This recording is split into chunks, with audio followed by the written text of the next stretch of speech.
The Tuesday morning, and by golly, school is getting ready to start rolling again very soon. Indiana Junior High School Principal Dr. Michael Minnick is with us here this morning. We talk a little junior high preparations for the upcoming school year. Our conversation brought to you by Marcus & Mack, voted best personal injury law firm in the Best of Indiana County contest. Marcus & Mack, a law firm representing injured people. Good morning. Good morning. Thanks for having me. I'm glad you're able to come in and visit with us here today. It really is, especially in the Indiana area district where you've got all kinds of different buildings and kids coming at you from every angle in that building.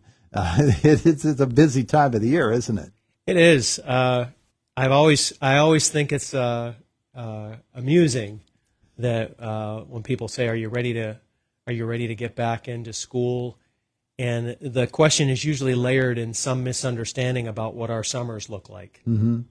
Our summers are very busy, Yeah. and especially at the junior high. We've been the host of summer school programs and different forms of enrichment and summer camp programs for several years now. So at any point in time throughout the month of June and early July, we have hundreds of kids in our building and dozens of staff, faculty and staff.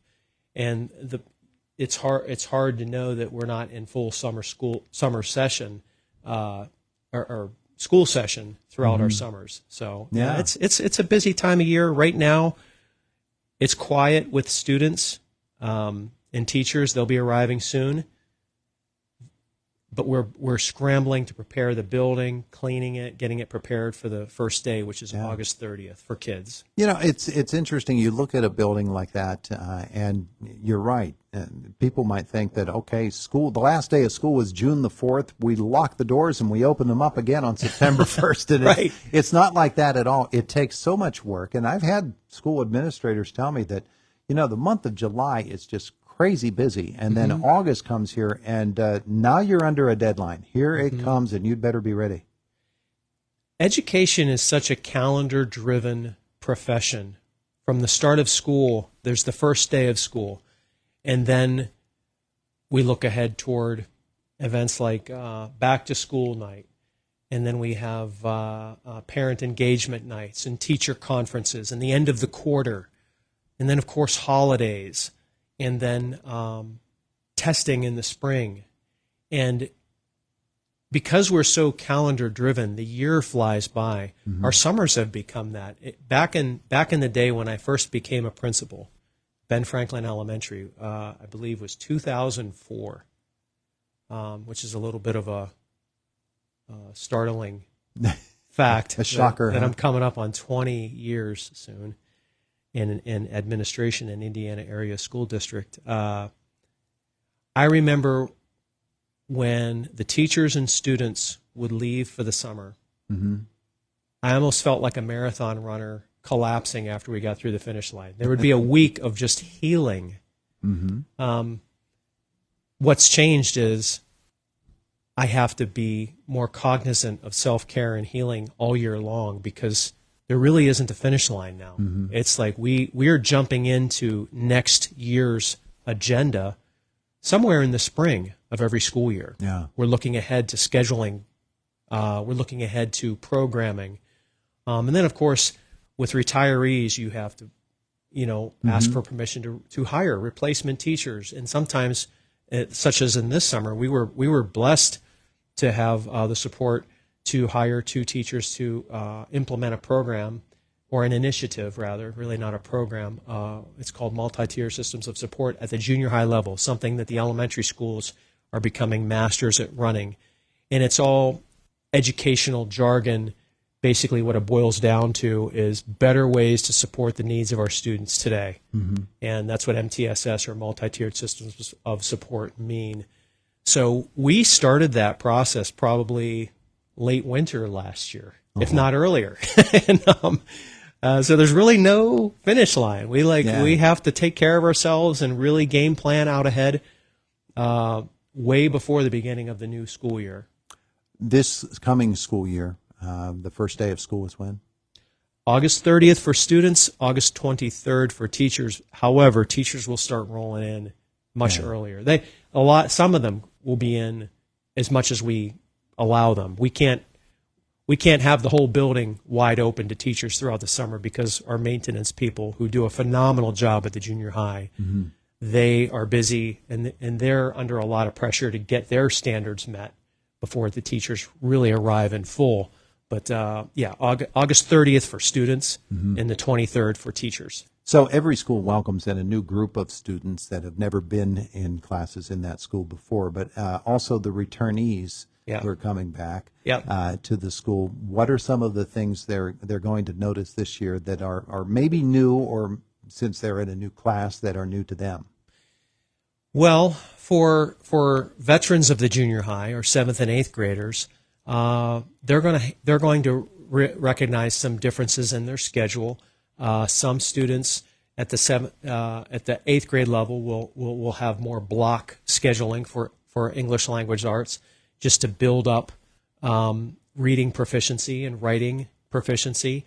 Our 6th graders who are new to the school won't know any different, but they are walking into a 6th grade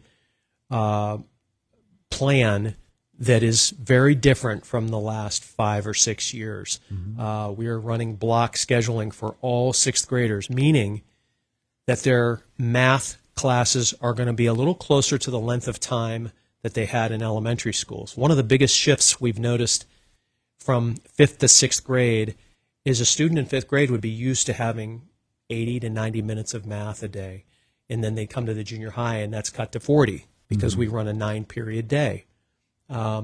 Same with reading. Be used to having a big block of time in the elementary school. When they get to the secondary level at the junior high, it would be cut to a 40-minute class. Well, for what we are trying to accomplish, and it's all about gains, it's all about student growth, what we are trying to accomplish in those areas, we are manipulating the schedule. You know, the length of the school day has stayed the same, but we're lengthening the amount of time that 6th graders have in both English language arts and mathematics. And the intended outcome is better gains during that 6th grade year, so that by the time they graduate from 8th grade and go on up to the high school, they're more equipped to pursue whatever it is that they want to pursue with their life, whether you call it career readiness or college readiness. To me, those are just terms. It's really about meeting the individual where they are and helping them reach their fullest potential, and put every support we can behind our students, because we do see today our students have much more diverse and in some cases very intense needs that I wasn't used to dealing with back in 2004 when I first became a principal. So we are trying to adapt with the times and become better at what we do. And part of that is through very tangible strategies like changing the schedule, running longer classes in those core subject areas. So our kids are going to see that difference this year. The transition from the junior high to the senior high is not going to be near as jarring for a student as the transition into the junior high for the first time from an elementary school. And it takes, a child who is able to adapt in order to really do well at the very beginning. But a part of that is their family has to be a whole part of this mix, don't they, in order to be a successful transitioner to the junior high level. No question about it. We are only as good as our relationships with our community. And without our families supporting those shared goals, and I humbly say that I believe our goals are shared with our families. I have never met a parent that doesn't love their child unconditionally and want their child to be successful in school, happy in school. And part of our role is to meet our families where they are, which is why we have the family engagement nights to help. It's not teach them, but to share with them, how do we go about supporting our children to become, more proficient problem solvers, better communicators, better at forming relationships. It's a different time today with social media and phones. I have 3 boys that have all come through the junior high and gone up to the high school. So I've watched from both the principal, educator, and father standpoint of how hard it is for an incoming 5th grader to walk into my school. Mm-hmm. It's not easy. We purposefully raise the bar for students to become more independent. And yet, there's a flip side to that. We can't just say, well, these are our expectations. This is the way it works at the junior high. Either meet us there or you're going to fail. We can't do that. So we have to find ways to build safety nets under those kids that need a little bit more support. Yeah. The same is true at the high school level. And then you mix in developmental changes from early elementary school all the way up to a young person, a young man or a young woman at the high school level. They're the developmental changes that happen. So their readiness to become independent learners it's not a cookie cutter readiness. Kids hit that mark at different stages. I only have 3 boys, and each one of them are very different in that way. So we just try to meet them where they are. We do our best, and we always have room for improvement. I humbly say that, I believe we do a really good job in some ways, but we are always putting pressure on ourselves to try to do better. I'm very thankful for the teachers that we have. I'm thankful for the parents that we have. We are blessed in this community that we have people that really value education. They value the importance of education and the importance of a good teacher and in a healthy school setting so their kids feel safe.